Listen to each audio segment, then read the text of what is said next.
Assalamualaikum warahmatullahi wabarakatuh. Alhamdulillahirabbil alamin wassalatu wassalamu ala asyrafil anbiya'i wal mursalin wa ala alihi wa sahbihi ajma'in. Rabbi shrah li sadri wa yassir li amri wahlul 'uqdatam min lisani yafqahu qawli, amma ba'd. Kita sambung lagi pengajian kuliah maghrib kita berkaitan dengan tajuk pengurusan harta pusaka atau faraid. Baik tuan-tuan dan puan-puan yang dirahmati Allah Subhanahu wa taala, kuliah terakhir kita pada bulan lepas kita telah sampai pada topik arkanul irsi atau rukun pewarisan. Rukun pewarisan ataupun orang panggil tiang atau prinsip yang ada dalam pewarisan itu. Rukun pewarisan ini ada 3. Rukun yang pertama telah pun kita selesai pada bulan lepas, iaitu si mati. Rukun yang kedua iaitu waris. Rukun yang ketiga iaitu harta pusaka atau maurus dalam bahasa Arab. Okey, baik. Kita pergi kepada rukun yang kedua, kerana rukun yang pertama kita dah selesai, iaitu Allahu Akbar, rukun yang pertama si mati. Untuk bahagi harta pusaka mesti mati, seseorang itu mati.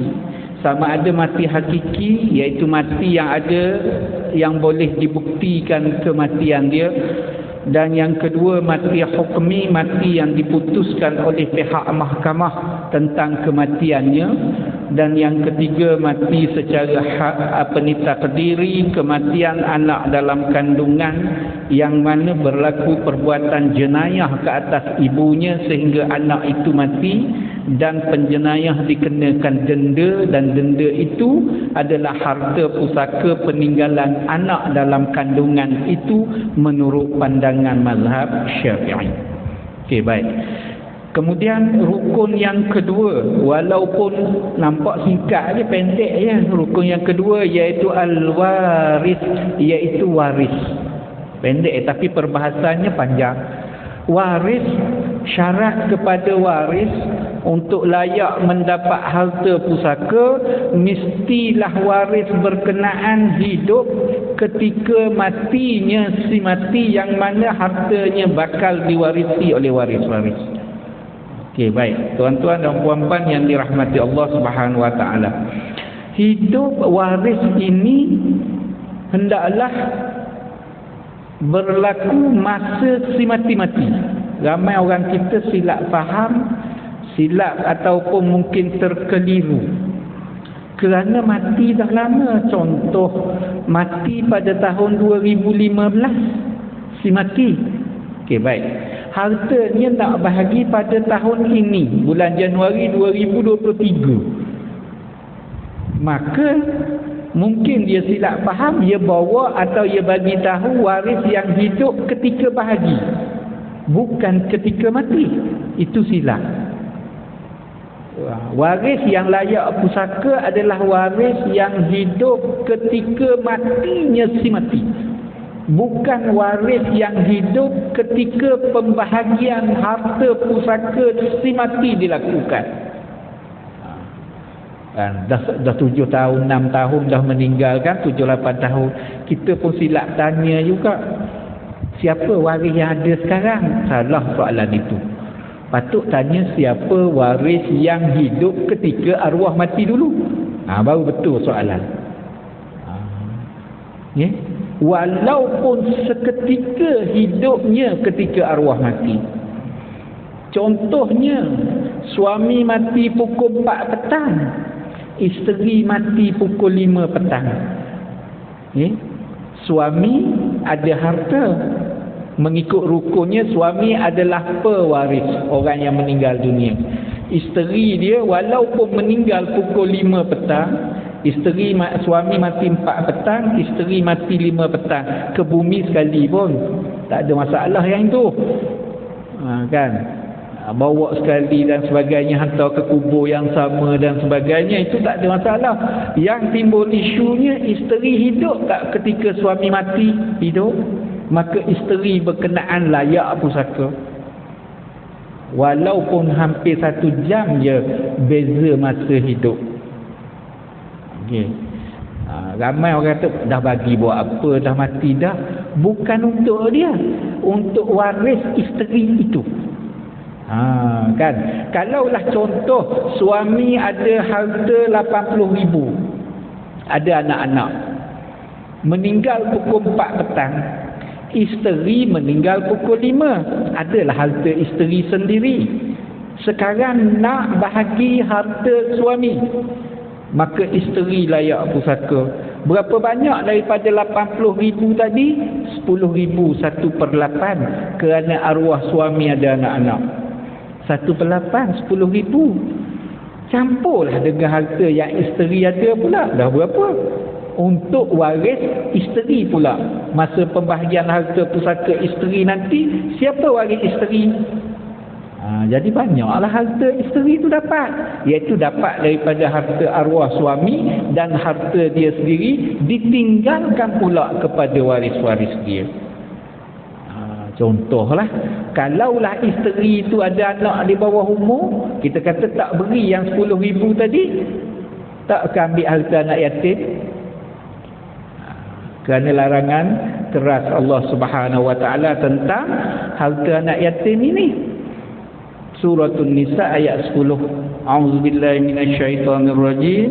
Innal ladzina ya'kuluna amwalal yatama zulma innama ya'kuluna fi butunihim nara wa sayaslawna sa'ira. Siapa-siapa yang makan harta anak yatim secara zalim, sesungguhnya sebenarnya ia telah menelan api ke dalam perutnya, dan dia akan dihumbankan ke dalam api neraka yang menyala-nyala. Ya. Wajib. Okey. Suami mati, ada isteri hidup lagi masa dia mati. Isteri ada tak mak ayah dia? Ada. Jadi mak ayah isteri bukan waris suami. Adalah bahagian. Dan mungkin isteri itu janda, ada anak 3-4 orang. Anak orang lain, bukan anak suami. Jadi harta tu berubah tempat lah. Kemungkinan. Kan, kalau waris yang sama tak timbul isu besar. Jadi kita hati-hati dululah, takut terlibat orang berbeza. Kan. Kalau itu saya kata harta ada 80,000, bayangkan 8 juta. 1 juta bahagian isteri. Kalau 8 juta, 80 juta, 10 juta bahagian isteri. Walaupun beza hidup hanya 1 jam. Kerana Islam memberi hak kepada waris yang hidup ketika mati si mati.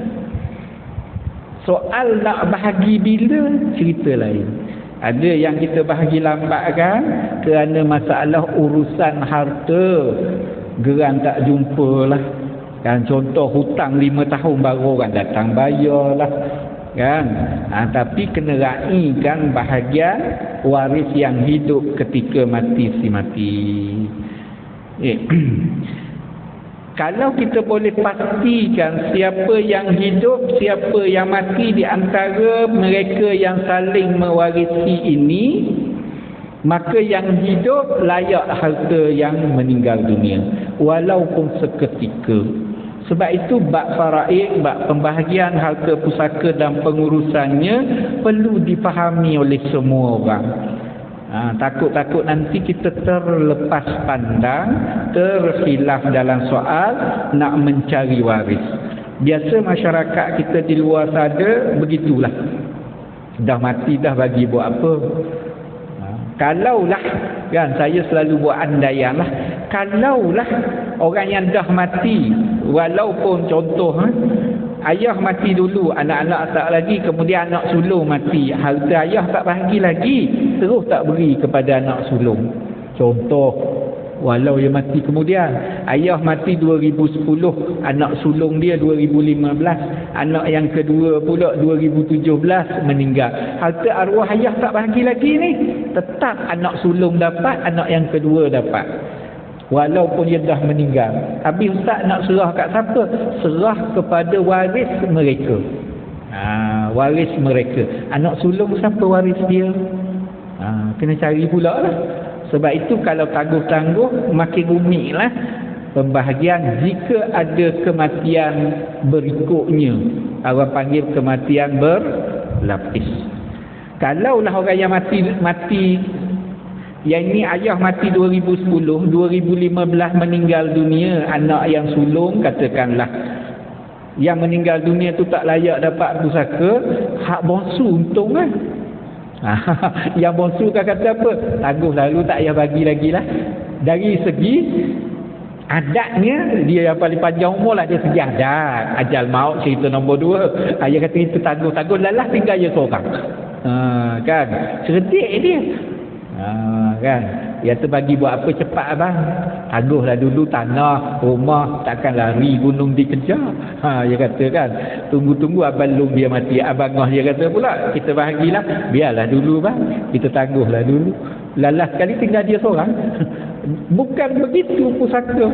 Nanti orang ambil peluang. Okey, baik tuan-tuan dan puan-puan yang dirahmati Allah Subhanahu Wa Taala, selama mana boleh dipastikan seseorang itu hidup, ketika matinya si mati, maka dia layak dapat harta pusaka pewaris dia atau si mati yang meninggal dunia. Jika sekiranya tidak dapat dipastikan siapa yang mati dahulu dan siapa yang mati kemudian, maka kedua-duanya tidak boleh saling mewarisi. Contoh, rumah terbakar, nauzubillah, jumpa-jumpa suami isteri rentung. Siapa mati dulu ni? Harta suami ada, harta isteri pun ada. Siapa mati dulu? Tak tahu. Mimpi tak pakai. Siapa-siapa bermimpi kata saya mimpi suami mati dulu. Tak pakai mimpi tu. Nak ambil iktibar tu cerita nombor 2 lah. Nak buat hukum tak boleh pakai. Sebab sumber hukum kita Al-Quran, Sunnah, Ijma', Qiyas dan sebagainya, tak ada mimpi. Tak ada. Untuk buat hukum, nak buat iktibar, ambil pengajaran, terpulang. Untuk buat hukum. Okey, baik. Jadi siapa yang mati dulu tak tahu, suami atau isteri. Maka harta suami dibahagikan kepada waris-waris suami, tidak termasuk isteri ini. Harta isteri dibahagikan kepada waris-waris isteri, tidak termasuk suami. Itu kalau mati serentak atau mati yang tidak diketahui siapa mati dahulu, siapa mati kemudian. Okey, umpama rumah terbakar kan, kalaulah aksiden, seorang mati, suami mati di tempat kejadian, isteri mati dalam perjalanan ke hospital, isteri layak dapat harta pusaka suami. Begitulah sebaliknya, kalau isteri mati di tempat kejadian, suami mati dalam perjalanan ke hospital, suami layak harta pusaka isteri. Kena senarai dulu, suami dapat banyak mana harta pusaka isteri, bahagian yang suami dapat itu serah pula kepada siapa waris suami yang layak pula. Kalau waris yang samalah. Kalau waris berlainan, kena agih kepada mereka. Okey, baik. Jadi dia kalau lemas, biasa berlaku juga kematian lemas kan, dua-dua dijumpai mati. Siapa mati dulu? Kita tak tahu. Bukan yang jumpa dulu tu yang mati dulu, tak semestinya. Ayah jumpa pukul 4 petang lemas, na'udzubillah, meninggal. Jumpa-jumpa meninggal dah. Okey. Anak dia jumpa pukul 5 petang juga meninggal. Jumpa tu siapa meninggal dulu ni? Tak tahu, maka ayah hartanya dibahagi kepada waris-waris lain, tak masuk anak yang meninggal ini. Dan harta anak dibahagi kepada waris-waris lain, tak masuk kepada ayah yang meninggal bersama dia, walau jumpa berbeza. Kan? Tak semestinya jumpa dulu, mati dulu dah. Yang saya kata tadi, jumpa dua-dua dah mati. Janganlah jumpa yang hidup lagi, itu cerita lain. Okey. Baik tuan-tuan dan puan-puan yang dirahmati Allah Subhanahu Wa Taala. Muzakarah Fatwa Kebangsaan pada tahun 2008 memutuskan tentang mati serentak ini, iaitu mereka yang mati serentak atau mati yang tidak diketahui siapa dalam kalangan waris itu yang mati dahulu dan mati kemudian, maka kedua-duanya tidak boleh saling mewarisi di antara harta kedua-duanya. Harta masing-masing diagihkan kepada waris masing-masing, tidak termasuk waris yang meninggal bersama mereka. Banyak yang mati serentak kan, hak tanah runtuh tu kita tak tahu siapa mati dulu kemudian. Selama mana tidak boleh dibuktikan siapa mati dulu siapa mati kemudian, begitulah keadaan pusaka dia, iaitu yang mati yang kita tak tahu itu tak boleh saling mewarisi. Jika ada ilmu dan kepakaran yang boleh menentukan siapa mati dulu siapa mati kemudian, kena teliti. Okey, dan betul atau tidak kepakarannya kan, boleh diiktiraf atau tidak, yang itu kena rujuk kepada doktor pakar lah. Dan berapa peratus kebarangkaliannya, siapa mati dulu siapa mati kemudian itu kan. Sebab Islam tidak boleh mengiktiraf jika sekiranya keyakinan itu ada. Okey. Sebab doktor pakar pun boleh berlaku salah dalam menentukan jantina anak dalam kandungan. Doktor kata yang dijangka lelaki, jangka, saya yakin confirm lelaki, jarang begitulah kan, dijangka lelaki anak dalam kandungan, dijangka perempuan anak dalam kandungan. Ada berlaku keluar lain pun jantina, tak sama.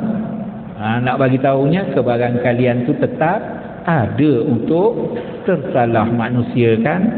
Okay, baik. Okay, itu dikatakan waris. Okay. Waris mesti tidak ada halangan pewarisan untuk dapat harta pusaka pewaris. Itu syarat-syarat dia. Syarat tadi mesti hidup, okay, walaupun seketika.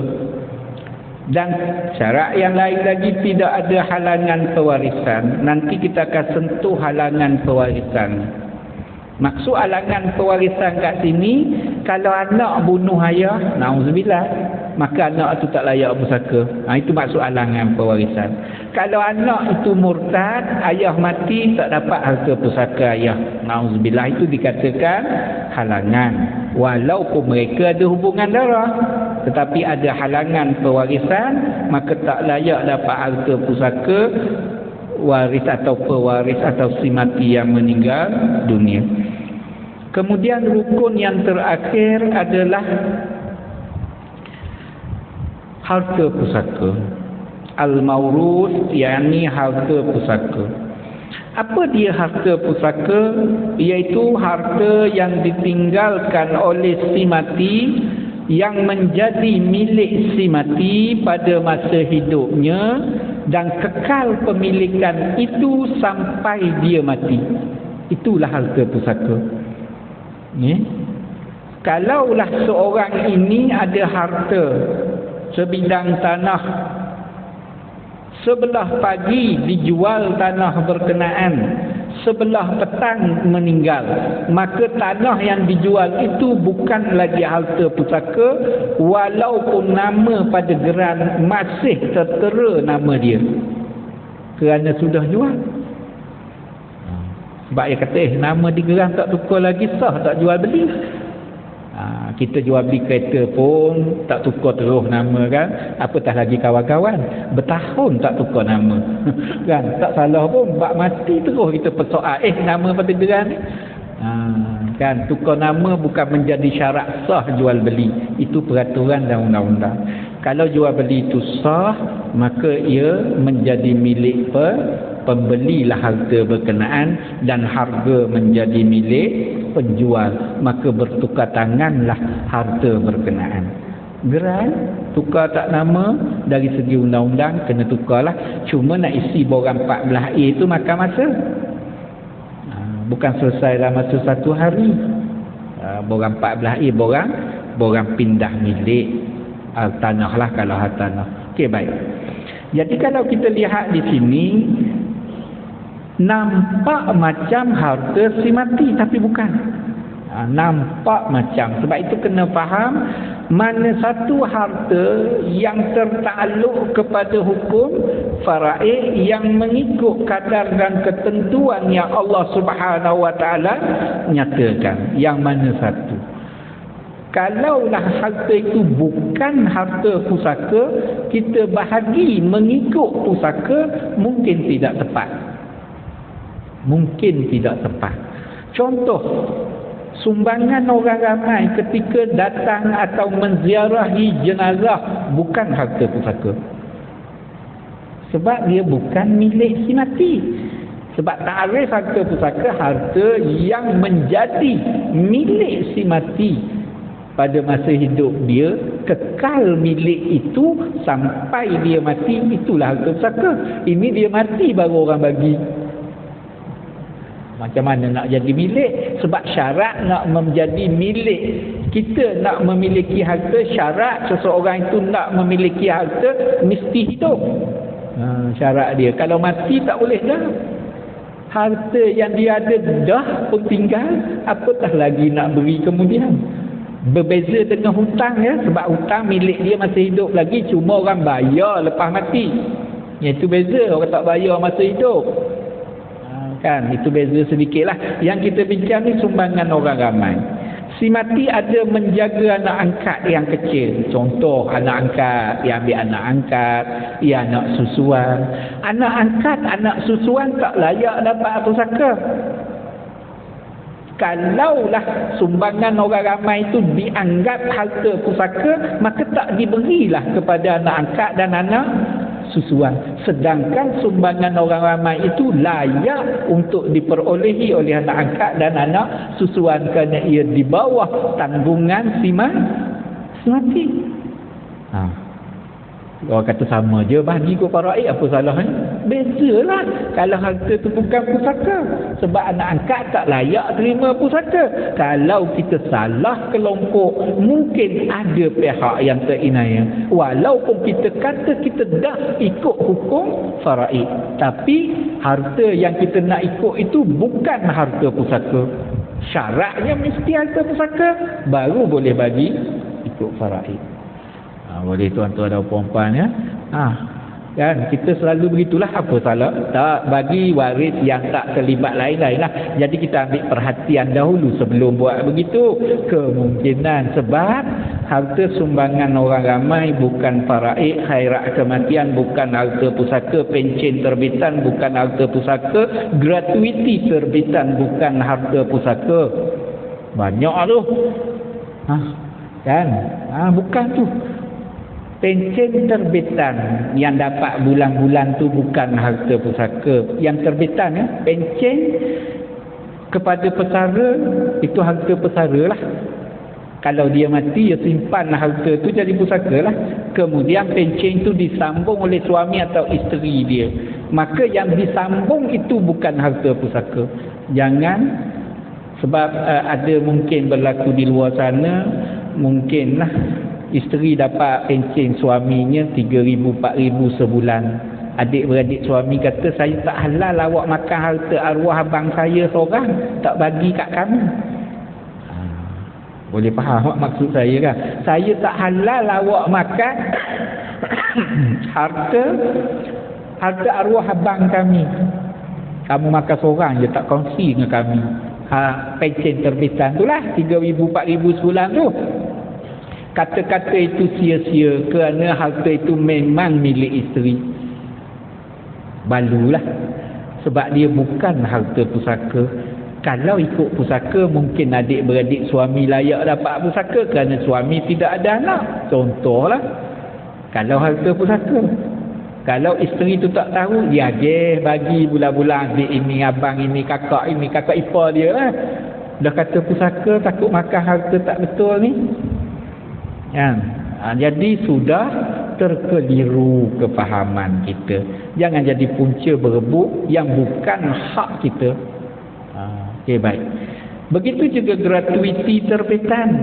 Gratuiti terbitan bagi kaki tangan kerajaan atau ganjaran persaraan.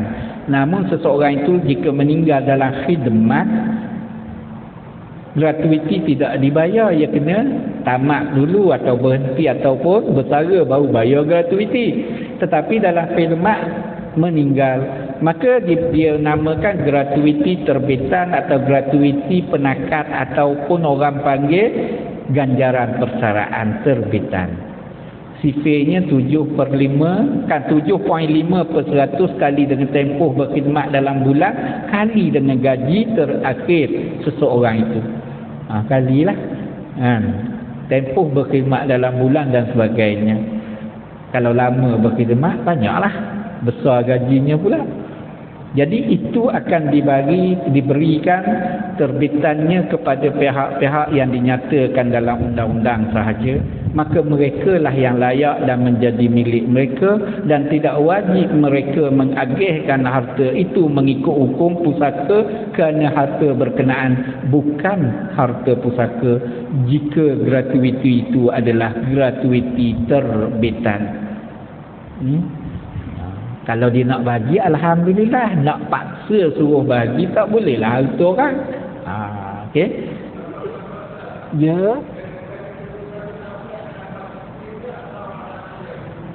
Okey, gratuiti terbitan menurut, kalau kerajaan lah, menurut Akta Pencen 1980, mak atau ayah 1/10 share dia 1/10, ibu atau ayah.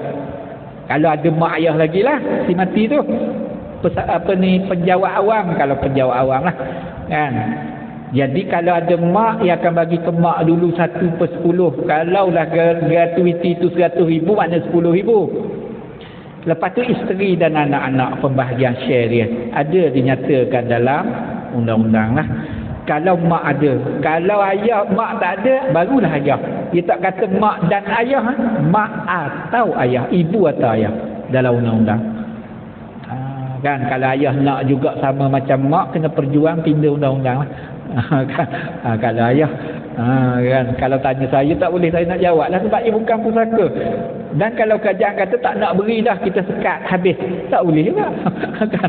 Masing-masing perjuang sangat. Kerajaan kata gratuiti tak payah dah lah, kita berhenti setakat benceng je, contoh saya kata tu. Sebab itu dia bukan harga pusaka, dia bukan hak, dia pemberian je. Kan kalau kerajaan nak berhenti, dia boleh sekat pun, wallahualam lah. Tapi payahlah, ramailah orang bantah, itu cerita lain lah. Nak bagi tahunya itu adalah bukan sama seperti gaji hak kita lah. Okey, baik tuan-tuan dan puan-puan yang dirahmati Allah Subhanahu wa taala. Itu panjang dah kita cerita berkaitan harta pusaka dan bukan. Sebab apa kita perlu tahu mana satu pusaka, mana satu bukan harta pusaka? Kerana harta pusaka dia ada hak-hak dia tersendiri. Okay? Biasa kita dengar wajib bayar hutang si mati. Itu kita biasalah dengar. Hutang si mati wajib tak bayar? Wajib. Hukum wajib ini hanya ke atas harta pusaka yang ditinggalkan oleh si mati saja. Si mati ada tak harta pusaka? Ada. Wajib kalau si mati ada hutang, pakai harta pusaka bayar hutang. Harta bukan pusaka tak wajib diguna bayar hutang. Sumbangan orang ramai, boleh tak nak ambil bayar hutang? Sumbangan orang ramai, saya payah nak jawab sikit. Sebab sumbangan orang ramai ni biasa orang bagi nak meringankan beban tanggungan si mati, bukan beban si mati. Sebab si mati dah, hutang beban si mati, bukan tanggungan. Itu beza tu. Dan kalau si mati ada anak yatim, anak bawah umur, ada umur setahun, 3 tahun, 4 tahun, si mati berkenan. Apabila orang tengok anak yatim ramai, orang menyumbang banyak lah. Sekolah bagi, masyarakat setempat bagi, masjid bagi, surau bagi, contoh. Tiba-tiba ambil duit tu buat bayar hutang. Boleh faham tuan-tuan dan puan-puan? Harta siapa tu? Harta anak yatim pergi bayar hutang ayah dia. Sebab itu bayar hutang wajib guna harta pusaka si mati. Ya ada beza. Kalau sumbangan orang ramai boleh tak nak bayar hutang? Adik-beradik tanya. Saya payah nak jawab. Saya kena tanya, siapa si mati tinggal? Semua dewasa berlaku dah ustaz. Tanya mereka lah, kau setuju nak guna bayar hutang? Alhamdulillah. Sebab hak, bukan hak si mati. Kan? Alhamdulillah. Dan contoh, tapi si mati ada anak yang susah, yatim pula ustaz dan sebagainya, lebih elok bantu dia dululah. Guna harta pusaka si mati buat bayar hutang. Waris tak wajib bayar hutang si mati pakai harta sendiri. Tak wajib. Sunat sahaja jika berkelapangan. Kalau kita sendiri pun hutang berlonggok-longgok, ayah kita pun hutang berlonggok-longgok, wajib bayar hutang ayah mati, yang kita bertambahlah sebab kita berhutang pula nak bayar hutang ayah. Contoh, bukan begitu Islam. Kan? Jadi buatlah amal kebajikan, pahala kirimlah kepada arwah ibu dan bapa kita supaya bekalnya banyak di akhirat nanti. Kita doa begitulah, sebab nak bayar dengan kewangan kita tak mampu. Kan banyak Islam bagi ruang kepada kita. Jadi berdoalah, kita hadiah pahala kepada ibu bapa kita, orang yang kita sayangi, supaya sampai insya-Allah sampai pahala itu untuk dia bekal di akhirat nanti. Orang datang minta hutang dibayar dengan pahala, kerana masa itu tak ada dah, bukan bayar pakai duit dah di akhirat nanti. Jadi kita sebab itulah kita kena jaga hubungan ini dan sentiasa bermurah dalam menghadiahkan pahala apa-apalah kepada ibu bapa kita. Dan ulama sebahagian besarnya mengatakan sampai perkara itu. Kalau tak buat langsung, tak ada langsung lah. Itu maksudnya. Kita duk bahas tak sampai, tak sampai. Kalau tak buat, confirm dah tak. Kan? Yang itu confirm dah. Kan? Kalau buat, insya-Allah ada silah kan. Okey, baik. Jadi sebab itu penting untuk kita bezakan harta pusaka. Okey, baik. Itu rukun yang ketiga. Okey, baik tuan-tuan dan puan-puan yang dirahmati Allah Subhanahu wa taala. Jadi jika sekiranya si mati itu ada harta, maka bahagilah kepada waris-waris yang hidup mengikut ketentuan yang telah ditetapkan oleh Allah Subhanahu wa taala di dalam surah An-Nisa ayat 11, ayat 12 dan ayat 176, bahagian waris-waris yang layak. Firman Allah Subhanahu wa taala di dalam surah An-Nisa ayat 11, A'udzubillahi minasyaitonir rajim.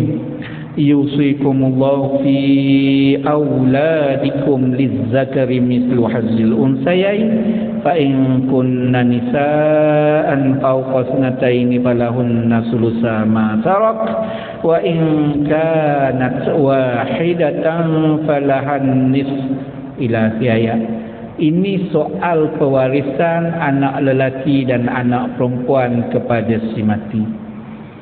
Allah Subhanahu wa taala mewajibkan kepada kita tentang pembahagian harta pusaka kepada anak-anak. Kan? Lizzakari mislu hazzil unsayain, bahagian seorang anak lelaki menyamai dua bahagian anak perempuan. Atau kita selalu sebut lelaki dapat dua bahagian, perempuan satu bahagian. Lama dah satu dua bahagian ni. Akikah pun sama, tapi kita tak bantah akikah walaupun sunat. Anak lelaki akikah 2 ekor kambing, kan? Sunat. Anak perempuan seekor. Tapi kita tak bantah. Mengapa anak perempuan seekor buat 2 jugalah baru hasil? Tak ada. Bab pusaka je kita bantah. Kan? Dari lahir lagi Islam ajar begitu. Okey. Kan? Tapi ihsan perlu ada dalam sifat kemanusiaan apabila dapat harta. Barulah pergi kepada sifat manusia. Allah Ta'ala menentukan bahagian. Okey, anak lelaki mendapat satu anak, ada bahagian anak lelaki menyamai dua bahagian anak perempuan. Itu pembahagian harta pusaka. Okey, sila.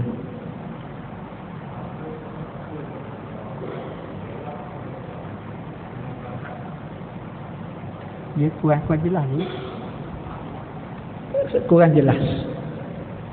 Boleh kuat sikit. Lewat selesai. Okey, baik. Kena zakat atau tidak? Kena zakat ke apa? Zakat atau tidak? Okey. Jika sekiranya inilah, okey, terima kasih, bagus soalan tu. Okey. Okey, ulama kalau baca kitab-kitab fiqh lama membuat contoh. Okey. Apabila harta itu bergabung dia panggil syarikat. Okey. Kalau seorang itu menternak lembu 30 ekor keluar zakat kan. Contoh, kawan dia ada 20 ekor, kawan ini ada 10 ekor, bersyarikat gabung ternak lembu, kena keluar zakat. Walaupun berpisah tak keluar zakat. Boleh nampak, kalau duit itu duduk dalam bank lagi, tabung haji dan sebagainya, bergabung, biasanya kena zakat. Ia kena lihat kepada harta apa. Kalau tanah tak ada zakat, rumah tak ada zakat, kereta tak ada zakat, kita pakai bayar zakat tanah rumah. Boleh faham kan? Taklah yang tu. Yang berzakatnya biasa wang simpanan, barang kemas, kan, lembu, kambing kan. Okey, barulah berzakat. Jadi sebahagian ulama mengatakan jika tangguh-tangguh duit dalam bank ada berapa, 2 juta, bahagi tak lagi sekarang, tak lagi duduk di mana bank Islam, bayar zakat lah. Contohlah, ada pandangan begitu. Jadi tapi kalau tanah, ada tanah berapa ekar, 20 ekar, bahagi tak lagi kepada waris, tak bahagi lagi, kena bayar zakat tak? Orangnya hidup dulu pun ada 20 ekar tak bayar. Kan contohlah, mana kita bayar zakat tanah, kecuali kita jual ataupun kita niaga tanah, zakat perniagaan lah. Ya, ada beza tu. Kalau tanah milik lain lah. Ya, wallahu alam. Ya.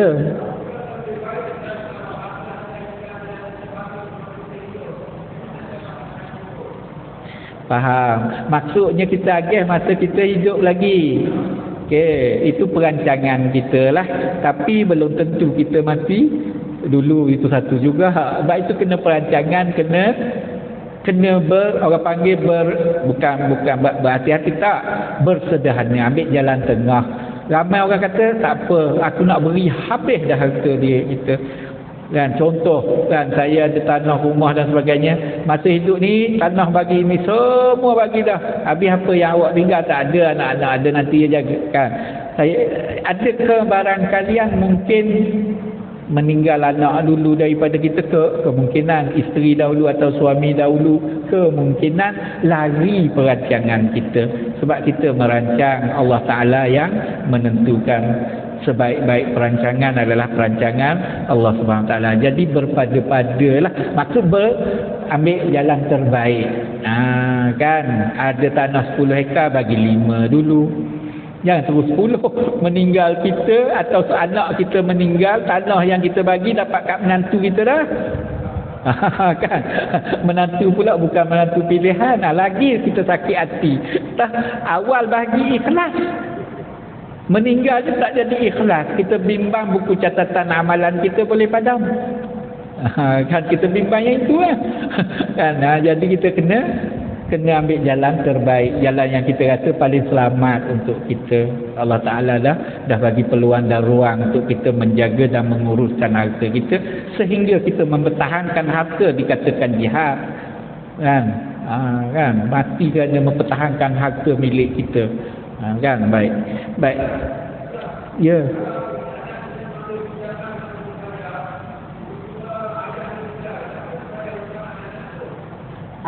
Utang belajar.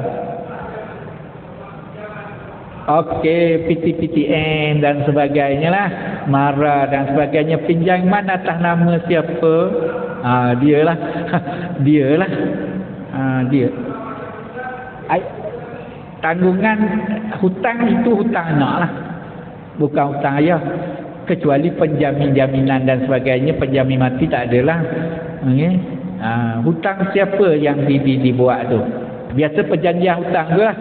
Lihat kepada surat perjanjian hutang. Perlu dikenal pasti jugalah. Sebab kelayakan untuk berhutang seseorang itu umur berapa dan sebagainya. Dalam Islam, balik ataupun umur 18 tahun ke atas lah. Wallahu alam. Ada lagi soalan sebelum kita masuk maghrib? Waktu maghrib pula dah, waktu isyak. Kan? Sebab kalau saya sambung lagi panjang, cuma bolehlah saya ulas sikit harta pusaka dan bukan tadi. Baik. Dalam menguruskan harta, sebab habis tajuk berkaitan dengan rukun, kita akan masuk sebab. Sebab tu panjang pula lah. Takut tak sempat habis. Baik, tuan-tuan dan puan-puan yang dirahmati Allah Subhanahu Wa Taala, kita ada lebih kurang dalam 4 minit lagi. Baik. Harta si mati, apabila meninggal dunia tu, harta dia yang kategori harta pusaka. Kategori harta pusaka. Yang pertama, boleh kita gunakan harta tu untuk urus jenazah si mati. Yang kategori pusaka tadi. Macam ramai masyarakat kita keliru. Contoh, seorang ayah bagi tanah ke anak dia. Anak dia buat rumah tak tanah tu nama, tapi nama geran nama ayah lagi. Ayah kata, Alung, tanah ayah tu kosong, ambil kat engkau lah, buat rumah lah. Contoh pemberian ayah pada anak. Alhamdulillah, bagus, masa ayah hidup tenang, damai dan sebagainya. Tapi ayah tak tukar nama pada geran. Meninggal ayah, berbangkit anak, Alung duduk tanah tu tanah ayah tau, geran ni tengok nama ayah. Barulah berkocak keluarga. Sebab itu apabila kita sebagai ayah, buatlah catatan sikit lampir dengan geran. Tanah berkenaan tu ayah dah bagi kalau masa ayah hidup, atas alasan apa ayah bagi dan sebagainya. Barulah kalau kita tak boleh nak bagi tahu direct, terbaik begitu supaya anak-anak faham. Anak-anak hanya anak yang lain yang tak tahu, yang akan kata tanah itu ayah dah bagi. Alung pun mendakwa lah, tanah itu ayah dah bagi kat Alung tau, sebab itu Alung buat rumah. Betul ke ayah dah bagi? Adik-adik beradik lain tanya, betul ke Alung? Ke ayah beri pinjam? Tumpang. Banyak benda tu. Dua istilah yang boleh kita jadi. Alung, tanah tu kosong, buatlah rumah. Itu pinjam. Alung, tanah tu kosong, ambillah, buatlah rumah. Itu beri. Nampak dua beza tu. Sikit je kalau kita tak faham, kita dah mempertahankan hak yang salah. Ayah kata tu tanah kosong, buatlah rumah. Makna menumpang duduk atas tanah ayah. Kita pertahan kata hak kita, sedangkan kita tak faham hukum sebenar. Patutnya adik-beradik petikai, ialah saya Alung duduk je, Alung bayarlah nilai tanah ni. Rumah tanah, sebab rumah dah ada kan. Atau waris-waris nak, waris kata tak, kami nak tanah, bayar nilai rumah. Mana lebih tinggi? Sebab rumah diizinkan oleh pemilik untuk buat. Maka kalau orang lain nak, kena bayarlah sebab dia izin. Sebab anak buat atas keizinan ayah. Kalau ayah tak izin, anak tak buat. Tiba-tiba ayah meninggal, tanggung rugi. Banglo besar pula tu, mahal dia rumah ayah. Contoh tuan-tuan dan puan-puan ya.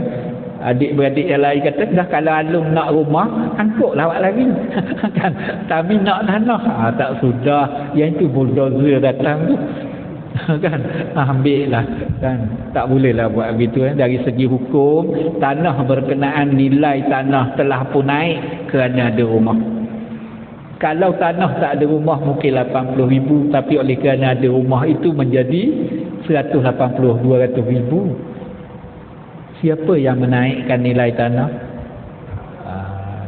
Wallahu alam. Mohon maaf tuan-tuan dan puan-puan ya, jika ada terkasar bahasa tersilap kata. Aqulu qawli hadza wa astaghfirullah azim li wa lakum wa billahi taufiq wal hidayah. Wassalamu alaikum warahmatullahi wabarakatuh.